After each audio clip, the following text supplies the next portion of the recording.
I'm Billy Collins, magician, entrepreneur, and most important, I'm a dad. And this is Tipsy Talk, the show where I sit, have a beverage, and talk with some fascinating people in the world of entertainment, business, and influencing. After spending many years working behind the bar, I've heard and listened to some incredible people, and then it finally dawned on me that everyone has a story.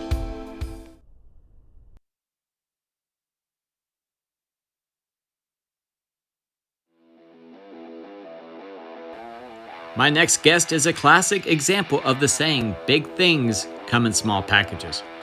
But please, do not tell her that. Her name is Brittany Suplicki, personal trainer, influencer, and champion powerlifter. She is inspired to help others achieve their goals and loves to witness their successes. Brittany's determination, dedication, and her warrior-like spirit makes her the perfect guest for my show, Tipsy Talk.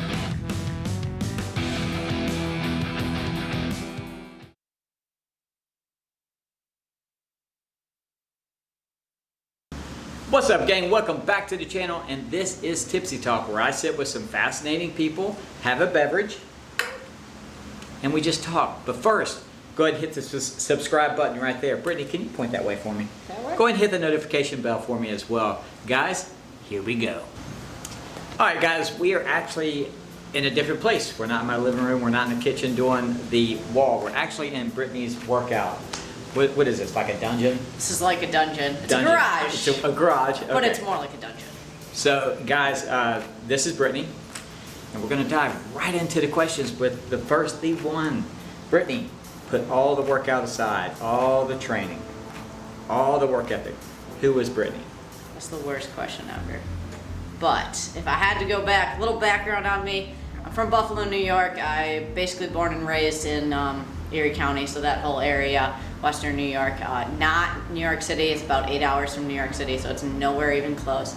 I grew up rodeoing, so I was always really active in sports. I barrel raced, whole bend, worked on a farm for probably 10 to 12 years. Kind of grew up in the middle of nowhere for the most part. You were in the rodeo? I rodeoed. Like actual horses? Oh yeah. Hell yeah, I've ridden a bull, I've goat tied, I've roped, done the whole nine. Used to travel all over doing it. It was tons of fun. It was probably some of the best times of my entire life. So you had the chaps and the hat and everything? Hey, my saddle's right there. I guess, I don't know if you can see it, but yeah, it's right behind you. So yeah, so I did that. I have a brother, sister, mom. Family's real important to me. We're all really close. I also have a giant extended family that I have Zoom talked with once a week through this entire quarantine. This is quarantine period. So yeah, family's really important to me. I moved down to Morehead City with my husband. He's in the Marine Corps, so he got stationed here.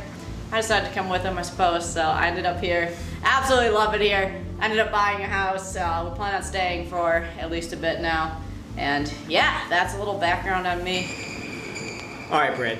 We know that you're a trainer and you're a champion champion powerlifter, right? Correct. Correct. So, take us back to day one when you decided that you were going to be A, the trainer, and B, start powerlifting. Did they happen on the same day, or was it two separate? I actually only recently started powerlifting, so I started powerlifting 2 years ago, and I've been training for probably 10 years, so I guess I'll start at the 10-year period. I was in business school. I was about a year and a half into business school, and it occurred to me, as much as I love business and I love the numbers and I love all of that, I couldn't imagine sitting in an office or a cubicle or whatever for my entire life and slaving away for someone else. So I ended up switching degree programs into exercise science. I got my bachelor's in exercise science. I love school, so I decided to go for my master's, and I have my master's in strength conditioning and health and human performance. Through that entire time, I worked as a trainer and as manager of gym, so I was able to really combine the practical aspect of training with the theoretical aspect of training. So I had a good experience in that way, which I think a lot of people miss out on when they're in school. And then all throughout that entire time, I was lifting weights. I've been lifting weights probably about 10 years. I graduated high school, kind of knew I needed to do something. I was going just down a path of, I wasn't focused, sports ended. I needed to do something. Knew it wasn't going to be cardio, and I started seeing photos of women that lift weights, and I was like, man, it'd be really cool to look like that. So that's how I ended up doing that. I was always pretty strong from working on a farm and whatnot, and people always said, you need to compete, you need to compete. But when I do something, I do it with 100%. And I was doing school at that point, I was working full time. There's just no way I could see myself giving 100% to competing in any aspect. So when I finally graduated school 2 or 3 years ago, we moved down here. I was only working, so I found myself with a lot more free time when you're not working and school. So I reached out to my current coach, who I had known before, and we were friends before. It's like, I really think it's time that I finally do this. So at that point, actually I think it was 2 years ago, just got like a Facebook memories notification. I think it was 2 years ago today. I did my first meet. I think it was today or somewhere around here. Did my first meet out in Raleigh, just a local meet. Kind of got my feet wet, qualified for nationals through that meet. And then from there I went to Spokane, Washington to compete in nationals there. And then, yeah, since then I've just been bopping around, I guess. I'm really lucky. I get to fly places and lift weights. That's so cool. I'm super fortunate. I mean, yes, to be able to do what you enjoy. Yeah. And to travel doing it. Yeah. And to meet just the community. Yeah, so I can meet all the really cool people, and yeah, I don't know, it's great. I'm so fortunate. And my last meet was Arnold Sports Festival, which although it was a little different because coronavirus, it was kind of canceled and they just had athletes there. It's really cool because you just get all of the top strength athletes from strongman to powerlifting to bodybuilding all in one building. I don't know, it's just really cool, man. And let me just say, I love this kid, but I also hate her because she says she doesn't do cardio and she's jacked. It just makes me cardio. I hate it. I hate it. All right, Britt, so when you go to compete in a competition or getting prepared for a competition, what is your mindset? So in probably the months and weeks leading up to a meet or to a competition, I pretty much have one sole focus, and that's getting my training done. I compete in a weight class sport, so it's making sure that my weight is on track. Everything goes into that. All of my training sessions, I'm typically very serious. If you catch me before a main lift, so before a squat, a bench, or a dead, I'm really, really serious. I often am completely in my head, headphones in, won't say a word to anyone. Just trying, I'm thinking about a lot of things. I'm thinking about, my movement, right? So there's a few cues I'll repeat to myself, things that I tend to mess up when things get heavy. So I'll be repeating that to myself. I'm thinking about why I want to do this, what am I here for? And at the end of the day, I'm here for myself. It's not the NFL. No one's ever given me a $3 million contract to squat a barbell, So I'm here for myself, and it's just, resonating with that and really feeling that. And then meet day, it's such a combination. It depends on what meet it is. So, at the Arnold, it's a meet for fun.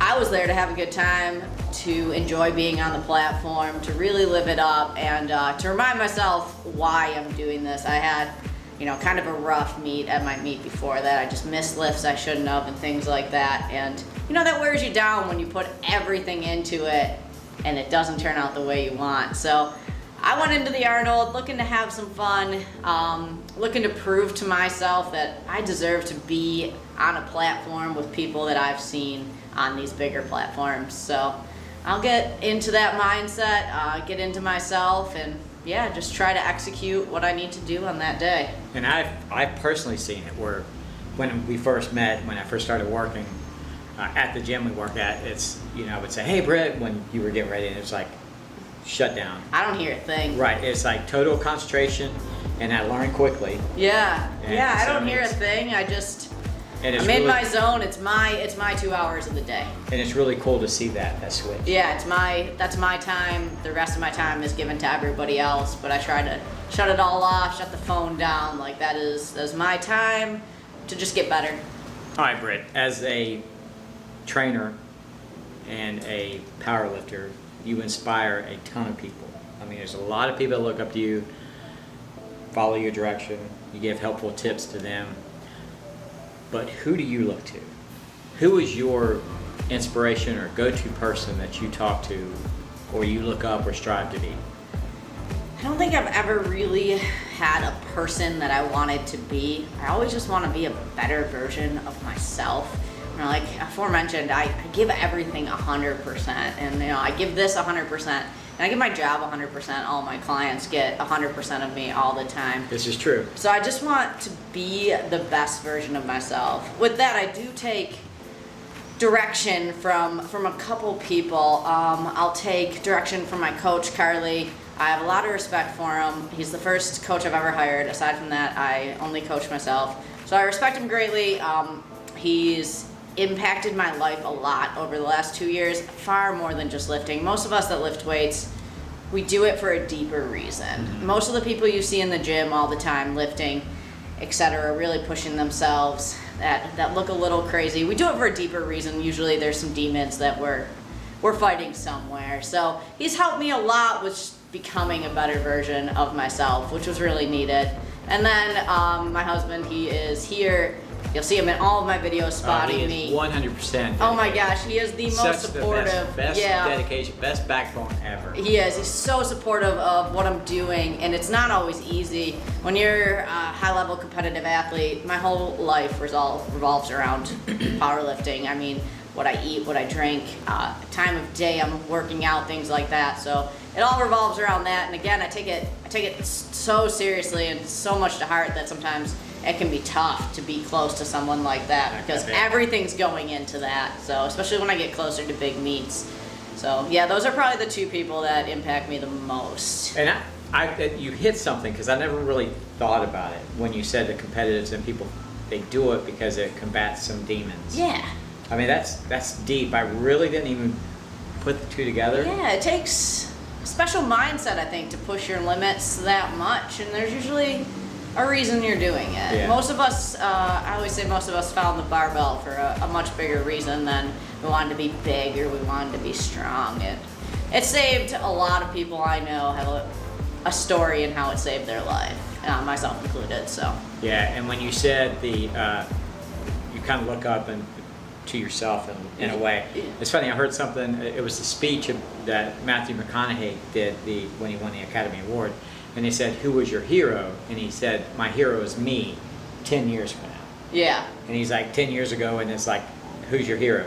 It's going to be me 10 years. Yeah. He said, I'm never going to be my hero, but I need to strive to be exactly. better. You're never good enough. Right. Exactly, yeah, never good enough, ever. So, I get that. Britt, I have seen the countless hours dedication watching you work out, following you on Instagram, following your journey to competition. But why do you do it? Why do you put in all the countless hours, all the dedication, all the help towards people? Why do you do it? That's such a tough question. I don't know that there's any single reason why. I mean, I started lifting to get away from a past, I think, and I kept lifting because it's given me more than it's taken. It takes a lot of time and it takes a lot of hours, but it's given me a lot more. And I can't imagine a week going by without the barbell or without a planned back to the barbell at least. So I compete because it gives me an opportunity to push myself way outside of my comfort zone. It's not always easy for me to walk out onto a platform in front of a bunch of people. I'm more of an introvert. I like to stay in my house most of the time. So that pushes me out of a comfort zone, and it also pushes me to get better because there's people stronger than me, and it pushes me to get better. And coaching, my why is always going to be, I want other people to feel better and to be better and to just feel that sense of strength that you get out of that. So one of my big whys is, and I think you kind of touched on it with what you said in the beginning about the powerlifting, is that you do it so you don't go back to where you came from. Yeah, for sure. Yeah, I mean, I'm a better person now than I was, and I want to keep becoming a better person. Yeah. So, I mean, it's kind of an addiction in that way that you just get addicted to the feeling and to the weight room and to the progress, to everything. It's not always easy when you hit your I hate saying top end, but when you get closer to your top end strength, I mean, man, if I put 5 pounds on a lift in a year, I'm feeling really good about myself. So day to day, I'm really not getting any stronger. Day to day, I'm like just doing the work. But there's something really soothing about about doing the work. I want you to do me a huge favor. I want you to close your eyes, and I want you to picture yourself 10 years in the future. Where do you see yourself? What do you see yourself doing? Where do you want to be in 10 years? That's always such a tough question because my life always seems like it's going in random directions. I don't always have enough influence, I think, in where it's going as far as location and such. But I think big picture in 10 years, I want to be doing similar to what I'm doing now. I just want to have more reach. I want to be able to reach more people with the message, my real life message, being strong is never a weakness. Females need to be touching a barbell. Do you need to be lifting 400 pounds off the floor? No. But it's empowering to get that barbell in your hand and to pick it up and to know that you can do it. And it's such a static thing. It's so easy to see progress. So much easier than the weight loss chasing I see out of most females when they enter a gym, just trying to lose that 5, 10, whatever, 20 pounds. Just getting a barbell in your hands and being able to focus on that, I think, is so much more empowering. And it'll get you to the same place, but you're going to feel better about yourself. So I just want to be able to reach more people than I currently am with that message. And I think that would be a great place to be. And I see your Instagram stories. I'm a huge fan of yours when it comes to that. And you're starting to use that platform a lot. You're starting to reach out to people. Trying, yeah. Most of my Instagram is just lifting stuff and just, a lot of reaching out. But it's also, we went through a quarantine where we didn't have a gym. So you just turned your place into a gym. I did. And that's the extra effort. And that's why I wanted you on Tipsy Talk, is because it's not for the alcohol. This channel or this show is because I enjoy watching those people that go the effort. Yeah. And I think with your story, doing what you do, it's going to push people. Yeah. So I see that happening in 10 years from now. You're just going to be. Yeah, and that's the idea, right?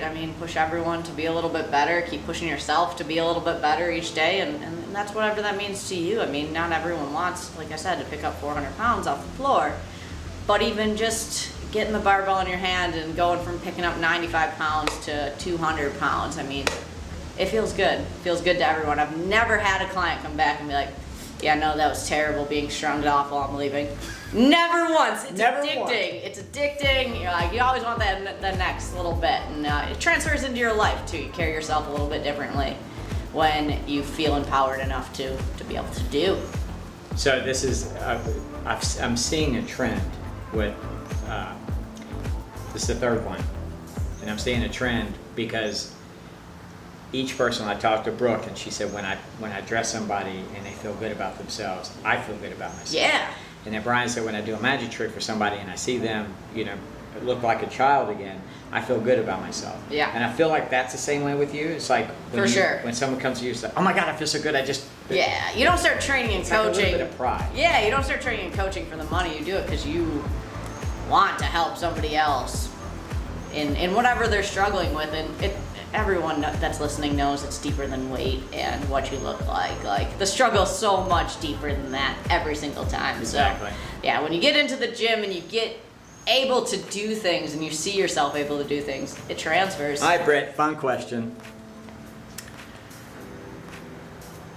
Name one of the most craziest things you've done while tipsy. I was literally dreading this question. It's just going to be the most boring answer in the entire world.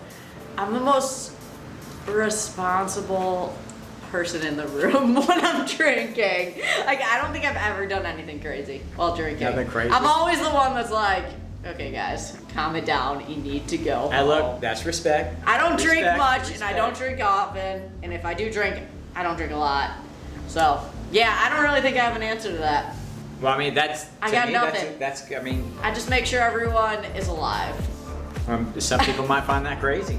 That might be a little crazy, but I don't want people to die, so. All right, guys, there you have it. That is the video. If you like the video, give it a big thumbs up. If you don't, give it a thumbs up anyway. It's not going to hurt you. It's going to help me. It's going to help the channel grow.